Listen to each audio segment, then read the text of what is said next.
pas permettre que notre pays soit pris en otage par deux individus. Mais pourquoi Sonko saboterait-il tout en sachant que il a tout fait pour accéder au pouvoir et que, comme il le rappelle tout le temps, mandat bi seen mandat la. Non mais parce qu'il réduit tout à sa personne. xam nga le patriotisme mooy la nation devant tout le monde. mais mandat bi seen mandat la. mandat ban. moom loolu lay waxtu. mandat bi seen mandat la.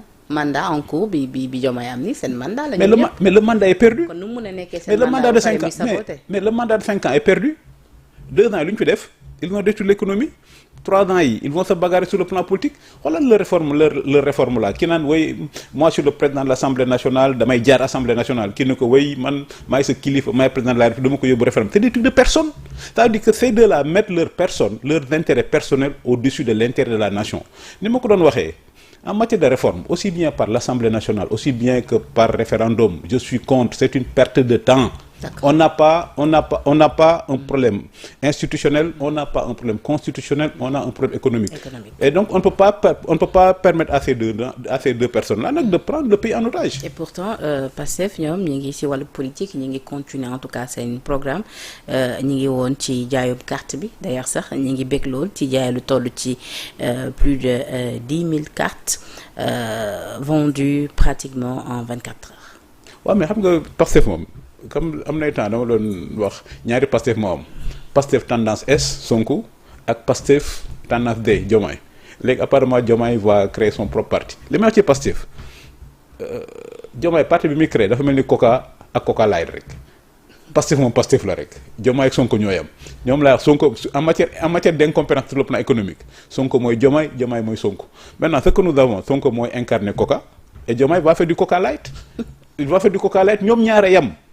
C'est-à-dire que ñoom ñaare yam ça veut dire que ils sont pas à la hauteur des défis qui interpellent le Sénégal xam nga yàgg naa ko wax fii mais pendant le mandat de 5 ans nous allons perdre 5 ans xam nga yàgg naa ko wax fii le mandat est perdu nous avons perdu 2 ans sur le plan économique par la faute personnelle de Sonko Diomaye au lieu bi mu vi quand il a viré yàgg naa wax fi na dàq Sonko bi mu viré Sonko au lieu de concentrer toute son énergie à redresser la barre sur le plan économique ce qui intéresse Diomaye c'est de créer un parti politique. Mais si vous pensez que le mandat est déjà perdu d'avance. ndax dans ce cas-là stratégie ak manœuvre politique yi nekk def ñi naka jàpp ne mën na leen mener nulle part. non ñoom ñaar. oui. non gis nga li may wax rek dafa mel ni Coca création de parti bi ñu nekk di def nii Pastef ak njaayum carte ak ban Pastef ngay wax ñoom ñu ngi préparé fi ñu Coca Cola wala Coca Light bi waaw parlons au langage scientifique. lan moo ci Coca bi sax. non Pastef Sonko mooy Coca benn Diomaye va faire du Coca Light. mais Diomaye va encore nous parler de souverainisme ak yu demee noonu alors que c'est ça qui n'est pas bon. C'est-à-dire que nous sommes dans la mondialisation et l'économie montre que les pays ouverts ont toujours plus de taux de croissance. Regarde les pays ouverts, c'est Singapour, c'est la Malaisie, c'est Singapour, c'est la Malaisie, c'est Dubaï. Même la Chine pour se développer, mais la Chine s'est ouverte au monde. Mais aujourd'hui, 30 ans après la chute du mur de Berlin, on a des gens qui nous parlent de souverainisme. Et c'est pourquoi je parle de Coca et de Coca Light. Quand tu écoutes les éléments de langage des gens de Diomaye avec son parti là, mais ils vont reprendre les mêmes choses que Pastef. Donc c'est une sorte de querelle de paternité. Alors que c'est la vision qui n'est pas bonne ñoom ñoo xamul fu ñu jëm. Et pourtant pour Diomaye keroog bi mu wax ak élus locaux yi nee na ce sera une première dans l'histoire politique de notre pays un parti qui verra le jour avec un nombre aussi important d'exécutifs territoriaux parmi ses membres fondateurs. Face à cette initiative, l'indifférence n'est en rien une attitude patriotique car c'est dans les périodes les plus difficiles que l'on reconnaît les responsables qui assument pleinement leurs responsabilités. Nee na aussi tamit dès à présent il faut dire la vérité aux Sénégalais. Notre modèle de société et notre modèle démocratique sont confrontés à des menaces qu'il nous appartient de prévenir et de surmonter. Nous avons la responsabilité de transmettre aux générations futures cet héritage de paix, de dialogue, de concertation et de consensus qui fait la force de notre nation. Nous n'avons pas le droit d'alimenter davantage les polémiques. Notre priorité doit être de nous rassembler. kon Coca Light waa Coca Light ñoo wax loolu. Monsieur le ministre. waa Coca mais il ne nous apprend rien au contraire li ñuy wax nii li moom laay wax Diomaye c'est la régression. Sonko c'est la négation du Sénégal Diomaye c'est le moindre mal parce que régression mën nga dellu nekk ci régression et puis jëmaat ci kanam Diomaye incarne la régression Sonko incarne la négation du Sénégal mais Penda est-ce que tu penses que c'est digne du Sénégal le président de la République li muy def le président de la République qui fait du détournement de suffrage le président de la République, la clé de voûte de nos institutions, qui convoque au palais des maires élus sur d'autres listes pour les recruter, comme le faisait le PS dans les années 70. C'est pourquoi ñàkk xam ak le sens de l'histoire dafa am solo. Et ces gens-là croient qu'ils découvrent la roue alors qu'ils ne font que perpétuer la démocratie vive. Dans les années 70, dañ daan dem élection. PDS Ablaye Wade am ay députés, mais avant la fin du mandat, tous les députés ralliaient le Parti socialiste. D'ailleurs, c'est pourquoi on a mis dans nos institutions qu'un député, quand tu quittes ton parti, quand un député quitte ton parti, tu perds ton mandat. ñoom loolu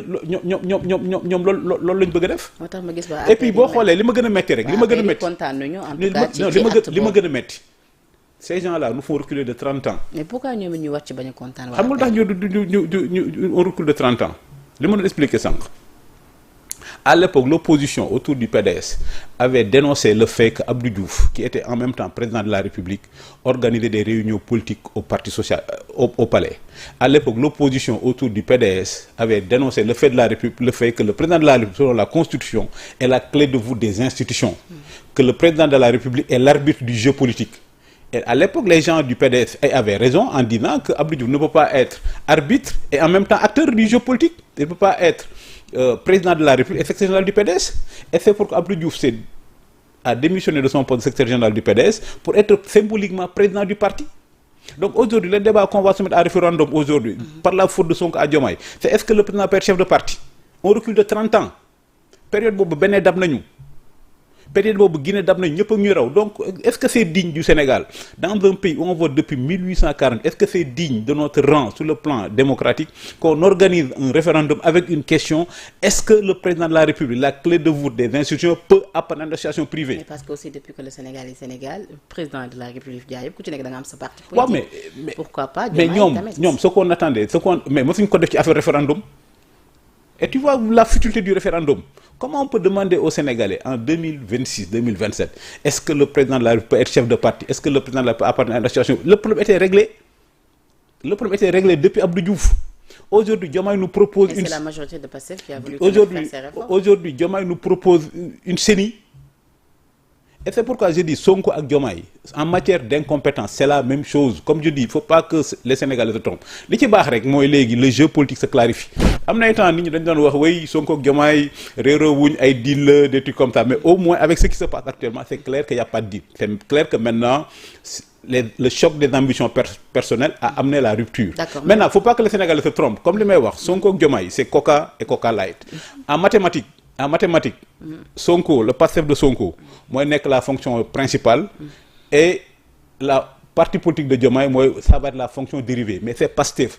Et nous pensons que Pastef est fondamentalement mauvais pour le pays. Donc, que ce soit Pastef fonction principale, ou bien Pastef fonction dérivée, ou même Pastef fonction périphérique. C'est 6 ak 9 là.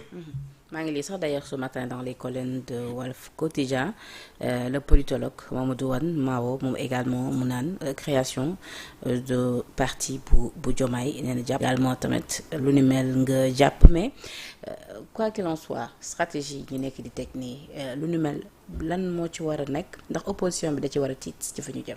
Non opposition bi dañoo war a clarifier le jeu. C'est pourquoi ñun dañuy wax sénégalais bu leen kenn nax. Boo xoolee Sénégalais yi le militant de li may wax souvent le militant de base de Pastef est quelqu'un d'honnête et de sincère. Il aime son pays, il croit à son pays. Mais par contre, l'élite politique de Pastef, que ce soit Coca ou Coca Light, ils sont tous les mêmes. C'est des politiciens qui ne sont intéressés que par leur intérêt personnel.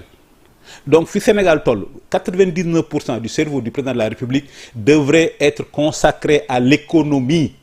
C'est-à-dire comment sauver le Sénégal du trou noir où son ami Sonko l'a plongé. Ça devait être 99% du cerveau du président de la République. Mais 99% du cerveau du président de la République est consacré à la création d'un parti. Donc 1% pour l'économie. Et c'est pourquoi je dis le mandat est perdu.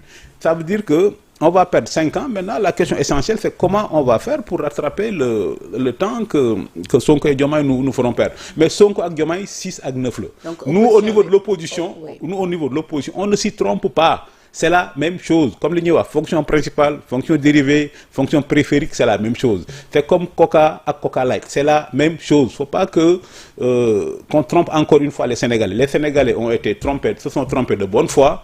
en pensant ces gens-là. Il allait faire yàkkalul dara opposition. Non, mais nous, notre travail, c'est de faire comme les témoins de Jéhovah. Réveillez-vous. On est en train de réveiller les gens. On est en train de dire aux gens que vous vous êtes trompés de bonne foi. En plébiscitant Sonko et Diomaye, vous vous êtes trompés de bonne foi. Maintenant, les gens se réveillent. Et les gens se rendent compte que Sonko et Diomaye, ce qui les intéresse le plus, c'est pas du patriotisme, ça veut dire l'amour du Sénégal, mais ce sont leurs intérêts politiques personnels.